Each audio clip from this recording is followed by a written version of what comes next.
vector nada más, ¿ya? Por un vector. Y digo, bueno, yo en este momento peso 80 kilos y estoy descargando sobre la carpeta aproximadamente unos 70 kilos, ¿ya? Pero ya comenzamos a ver la tercera ley de Newton. Yo descargo peso sobre la carpeta, pero a su vez ese peso que se descarga sobre la carpeta genera una reacción, ¿ya? Es lo que se llama la fuerza de reacción, que en los diferentes puntos la carpeta, digamos, la carpeta y el respaldar está generando una fuerza de reacción sobre mi cuerpo.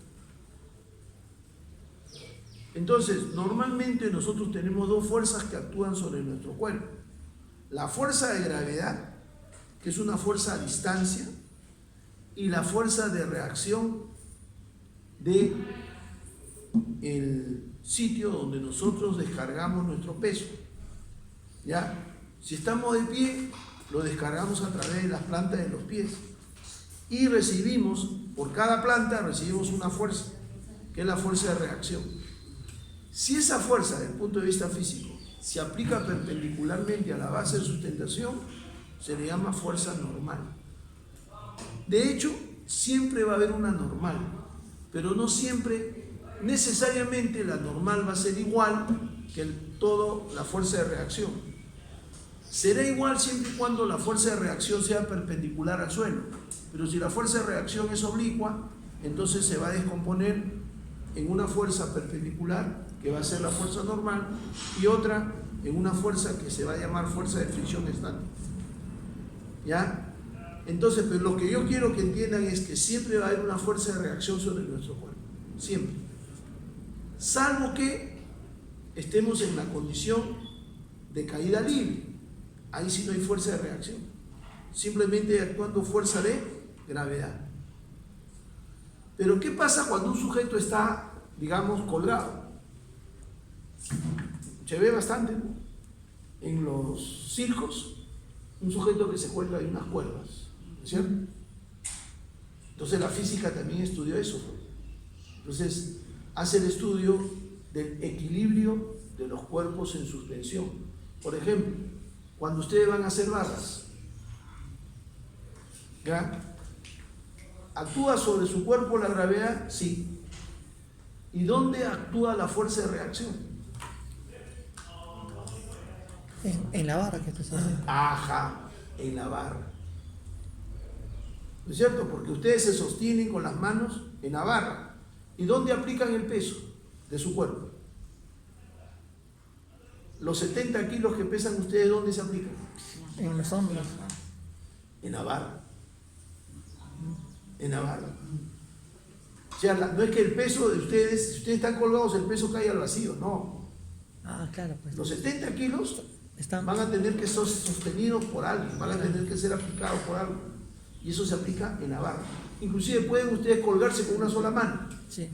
¿No? Yo me colgo con una sola mano.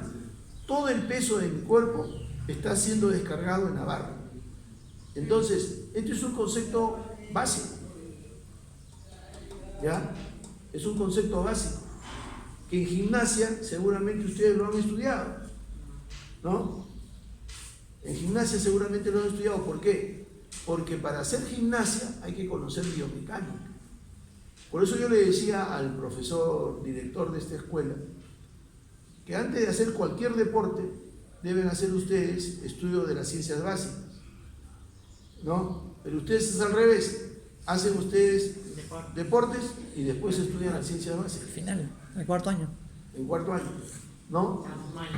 Entonces, ojalá que algún día cambien eso, pues, ¿no? Ojalá que algún día cambien eso. Primero hay que estudiar los fundamentos. Una vez que tengan los fundamentos, ustedes pueden explicar cómo es que actúan cada una de las cosas, ¿no? Por ejemplo, en gimnasia se usan mucho barras, ¿no?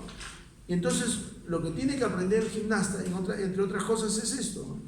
Claro, él no lo aprende en un manual teóricamente, no, él lo aprende a través de la intuición y a través de lo que le va diciendo su entrenador. Empírico. ¿No? ¿De acuerdo? Y entonces, ¿qué se requiere? Que el gimnasta y el entrenador conozcan de biomecánica. Porque si ni el gimnasta y sobre todo el entrenador no conoce de biomecánica, el entrenamiento es fundamentalmente de tipo empírico, que no significa de que sea malo. ¿Ya? Empírico dice que es un conocimiento basado en la observación y en la experiencia, ¿ya? Pero que no tiene necesariamente un fundamento científico. Ese es el problema de esta escuela y ese es el problema del Perú, que la mayor parte es conocimiento de tipo empírico. O sea, ustedes los meten a la piscina y comienzan a nadar el primer año, ¿no? Pero no saben ustedes la biomecánica de la natación. Conocen la técnica, le enseñan la técnica, pero ustedes no saben por qué flotan, qué fuerzas se aplican sobre el cuerpo que flota, ¿no? ¿De dónde sale esa fuerza que los sostiene ustedes flotando sobre la superficie del agua? ¿De dónde sale esa fuerza? Porque es una fuerza, ¿no? Porque si no se hundirían. ¿Ah? O por ejemplo, si hablamos de deporte de aventura, ¿de dónde sale la fuerza que sostiene al sujeto que está en un paracaídas o en un parapente? ¿De dónde sale? ¿Ah? ¿Dónde se aplica esa fuerza? Sobre ¿No? Muy bien. Entonces, sobre la idea es que ustedes tienen que conocer las fuerzas básicas que se aplican sobre el cuerpo de una persona, en este caso de un deportista. La primera, la gravedad, siempre va a haber, pero no solamente sobre la persona, sino sobre todos los objetos. O sea, yo puedo en este momento cargar esto. ¿Qué es lo que le da el peso a esta mesa? ¿Qué es lo que le da el peso? La gravedad. ¿No es cierto? La gravedad. Acá esto va a pesar el producto de ¿qué? De la masa por 9.8 metros, ¿no? 9.881, digamos, ¿no? 81. Si estamos al nivel del mar es 9.81. ¿Ya? Si nos vamos a la altura es 9.79, ¿no? Si nos profundizamos puede ser 9.82, 9.83. Lo que tú dices tiene su límite, pues. Lo que tú dices es cierto, pero no es solamente al nivel del mar, sino tiene una superficie, pasado del cual ya no varía tanto, pero lo que sí se incrementa es la presión. La presión sí. ¿Ya? Muy bien. Entonces, ya tenemos dos fuerzas, ¿no? La fuerza de gravedad y la fuerza de reacción, que si es perpendicular a la superficie sobre el cual se descarga el peso, se llama normal. Si no es perpendicular, se descompone en dos fuerzas y de todas maneras una de esas va a ser perpendicular y la otra es una fuerza de fricción estática. Pero esa fuerza de fricción estática va a aparecer siempre y cuando el individuo tienda a deslizarse. Si el individuo no tiende a deslizarse, no hay fuerza de fricción estática. ¿Y cuándo actúa la fuerza de fricción estática? Cuando nosotros caminamos, por ejemplo. Cada vez que caminamos y cada vez que damos un paso y apoyamos el pie sobre la superficie, en ese momento, cuando apoyamos el talón, en ese momento actúa la fuerza de fricción estática. ¿Qué hace esa fuerza? Impide que nosotros resbalemos. ¿Ya? Ahora se explican ustedes por qué en algunos deportes se utilizan zapatos con algunas modificaciones, ¿no es cierto? Por ejemplo, en atletismo, ¿no? Ya, por ejemplo, en el fútbol, ¿ah? Por ejemplo, en el voleibol, en el básquet, ¿no?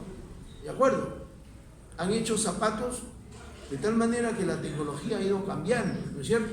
Pero la idea es evitar del que el sujeto se resbale, se deslice. El término técnico es se deslice. ¿Ya? Muy bien. Y la otra fuerza que actúa permanentemente sobre nuestro cuerpo es una fuerza que nosotros mismos producimos y que es la que hemos estado estudiando. ¿Cómo se llama esa fuerza? La fuerza muscular. ¿No? Entonces tenemos la fuerza de la gravedad, tenemos la fuerza de reacción, que si es perpendicular se denomina normal, y tenemos la fuerza muscular. ¿Y la fricción? ¿Ah? ¿Y la fricción? ¿La flexión? La fricción. La fricción es siempre y cuando el cuerpo tiende a deslizarse. Si no tiende a deslizarse, no existe fricción.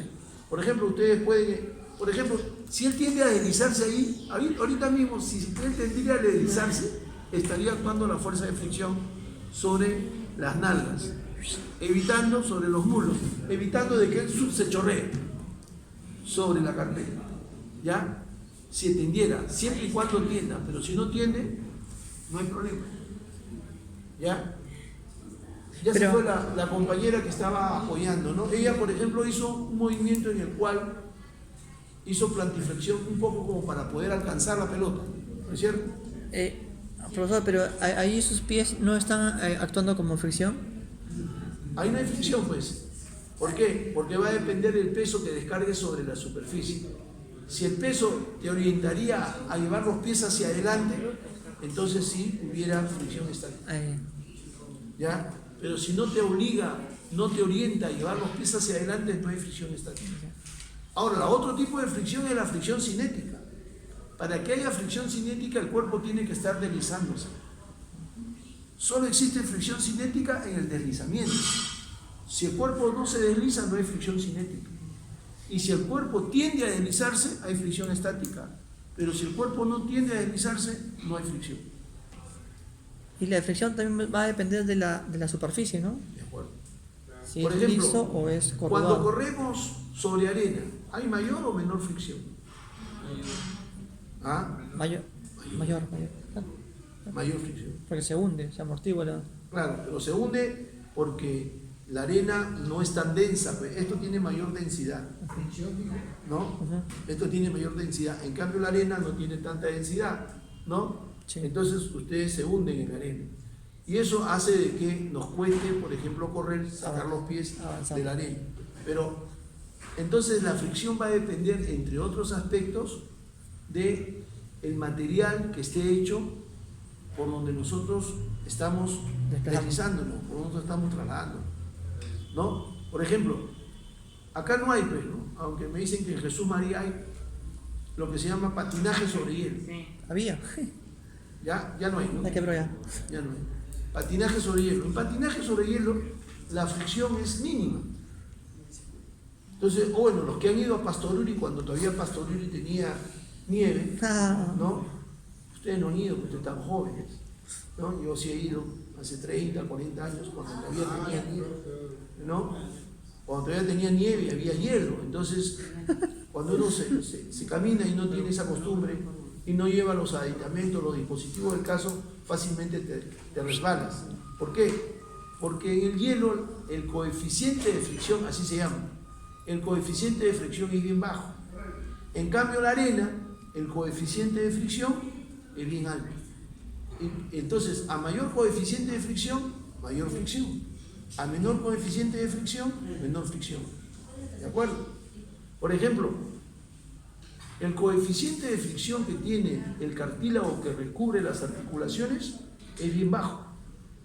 Prácticamente es como si estuviera pulido, ¿ya? Para permitir que las articulaciones se muevan con relativa facilidad.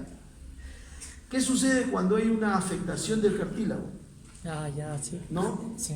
Muy bien. Se fricciona el hueso contra el hueso. Porque aumentó su coeficiente de fricción, ¿no? Y eso a su vez genera un daño, una degeneración del propio cartílago. Artrosis. ¿No? Entonces, fuerza de gravedad, fuerza de reacción, entre paréntesis normal, y fuerza muscular. Ahora, a la fuerza de reacción, otros autores le llaman fuerza de contacto, por si acaso. ¿Ya? Ajá. ¿Por qué? Porque para que haya fuerza de reacción, necesitamos estar en contacto. O sea, necesitamos que nuestro peso se descargue sobre una superficie. Por eso yo le decía, cuando una persona está colgada para hacer barras, hay que darse cuenta dónde se está descargando el peso de la persona. Y el peso de las personas se está descargando a través de las manos directamente sobre la barra. Y si estamos nosotros colgados de una cuerda, el peso de la persona se está descargando sobre la cuerda. ¿Ya? Y esta cuerda a su vez tiene que estar sostenida de algún punto, ¿no?